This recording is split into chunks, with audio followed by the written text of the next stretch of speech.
This is part 3 of our lesson on factoring polynomials. We've already done all of these problems, okay, all the way through number 12, and now we're getting ready to start with number 13. Okay, so we are continuing to work on factoring trinomials. Alright, the first step of any factoring problem is to check and see if there is a common factor. If there is, you need to factor that out before you do anything else. Okay, so looking at this problem, I notice that all three of these coefficients are divisible by 2. So 2 is a common factor. So I'm going to bring that out front.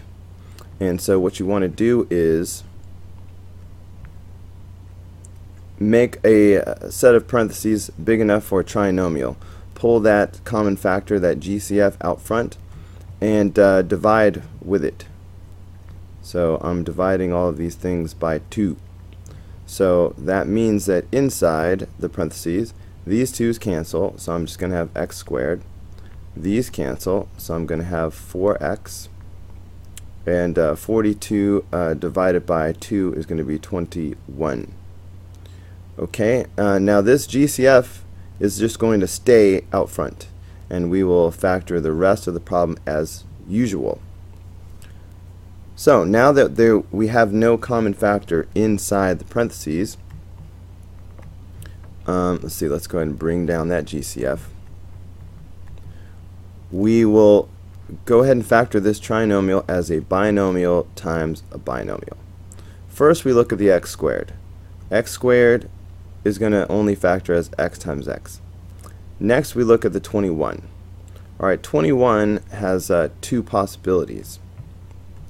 21 is either going to be 3 times 7, or it could be 1 times 21. Alright, because we have a leading coefficient of 1, we can easily look at these pairs and look to the middle. Okay, and really we're doing inner plus outer equals middle. But if the leading coefficient is 1, no number here, then this 3 and 7 will wind up giving us the inner and the outer. So since I can see that 3 and 7 can give me 4 if I choose the signs right, I will go with the 3 and the 7. Okay, but technically we are doing this. Inner plus outer equals middle. Inner, I'm talking about the 3x that we have. Okay, outer, I'm talking about the 7x. Alright, so 3x and 7x. What do the signs have to be to make positive 4?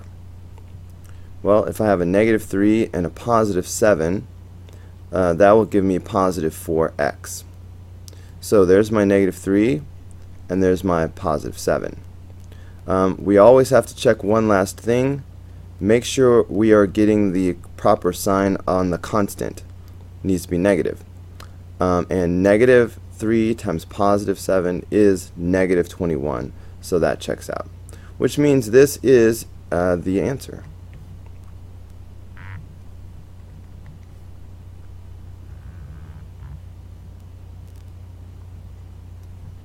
Okay, number 14. Let me leave this in the picture because it's so important.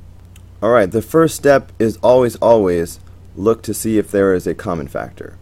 This time there is no common factor. So we can go straight to binomial times binomial. Okay, we start by looking at the 3x squared. 3 is a prime number, so that can only factor as 3x times x. Next, we look at the 4. 4 has 2 possibilities. It will either factor as 2 times 2, or it will factor as 1 times 4.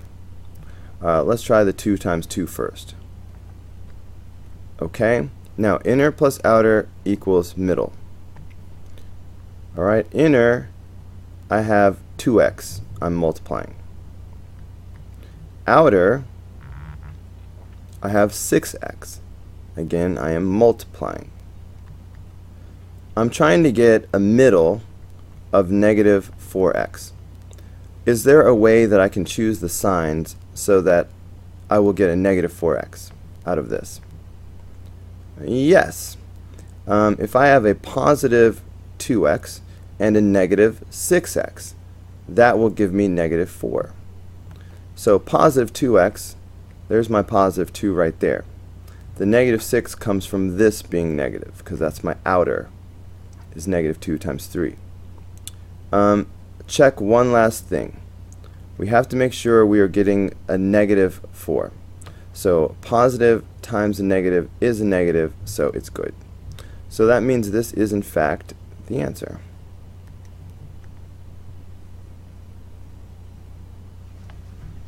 Okay, let's move to number 15.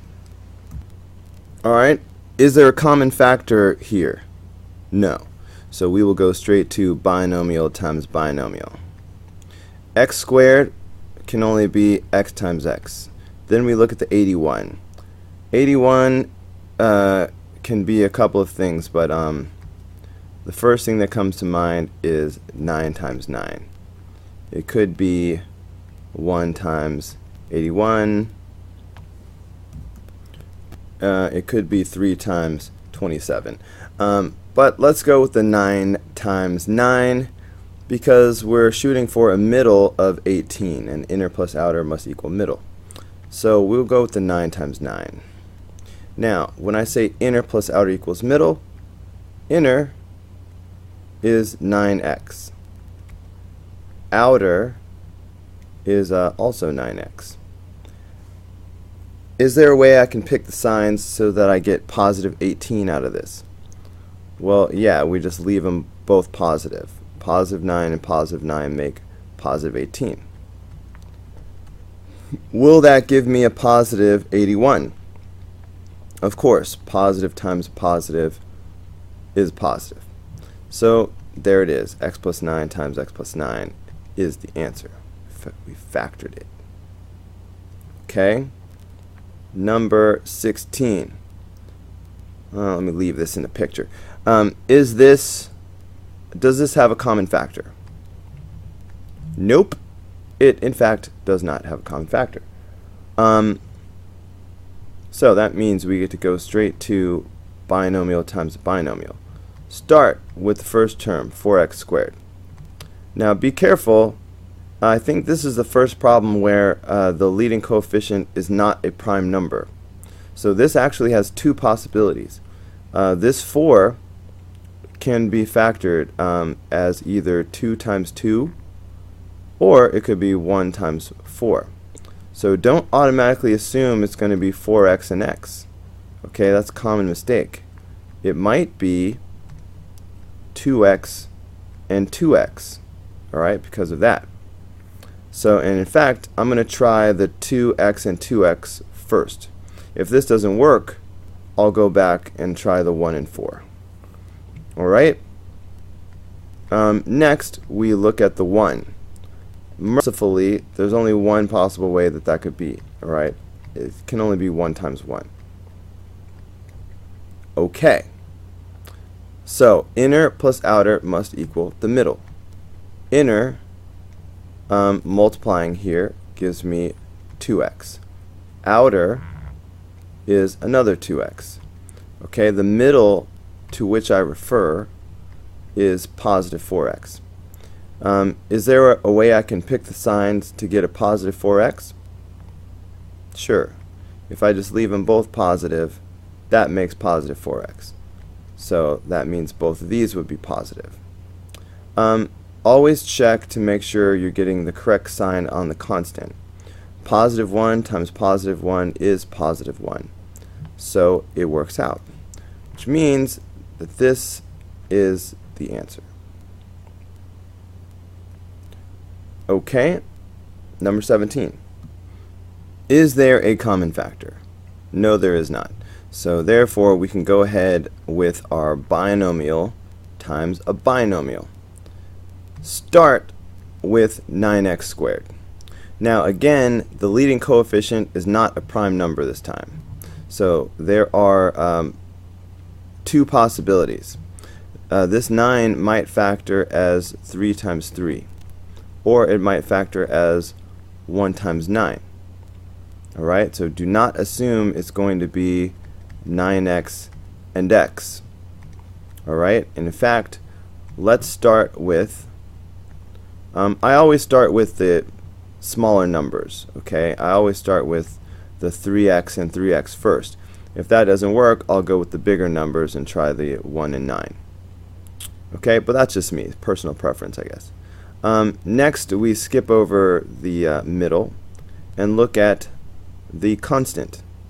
Now, there's only one way to do 1, and that's 1 times 1.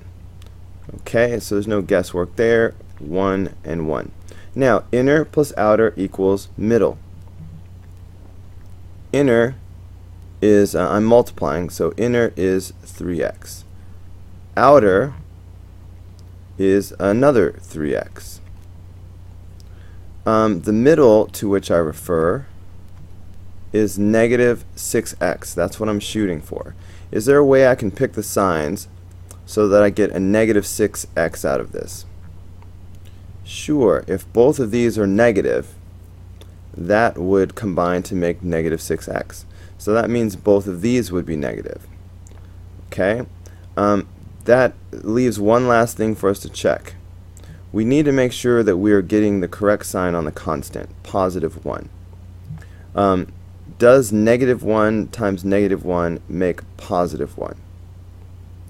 Well, yes, it does. A negative times a negative is a positive, so this works out great, and which means this is the answer.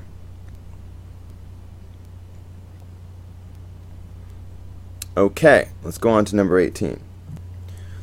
Since there's no common factor, we can go straight ahead with the binomial times a binomial.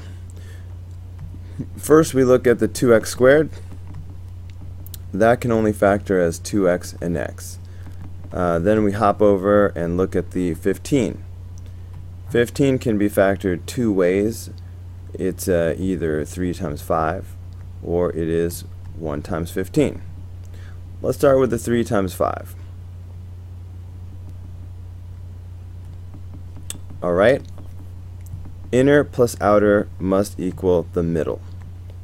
Inner, I have 3x. Outer, I have 10x, because you multiply. Now, the middle that I am shooting for is positive x, which is positive 1. Is there any way to get a positive 1 out of 3 and 10 if I choose the signs right? Clearly not. So this is not working. So before I throw out the 3 and the 5, I will try reversing the order. So let's try putting the 5 here and the 3 here.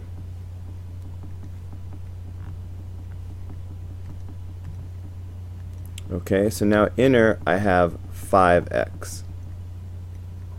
Outer I have 6x. Trying to get a positive 1. Is there any way I can pick the signs to make a positive 1x? Yes. If I have a negative 5 and a positive 6, that will make positive 1. Okay, so negative 5, there's my negative 5. Positive 6, well, that's the outer, so this will make my positive 6. There's one thing we always must check before we declare this the answer. We have to make sure that we're getting the correct sign on the constant. Negative 5 times positive 3 is in fact negative 15, so it checks out. That means this is definitely the answer. Alright, I'm going to go ahead and stop this video here so the video doesn't get too long. We will pick up the next video with number 19. See you on the next video.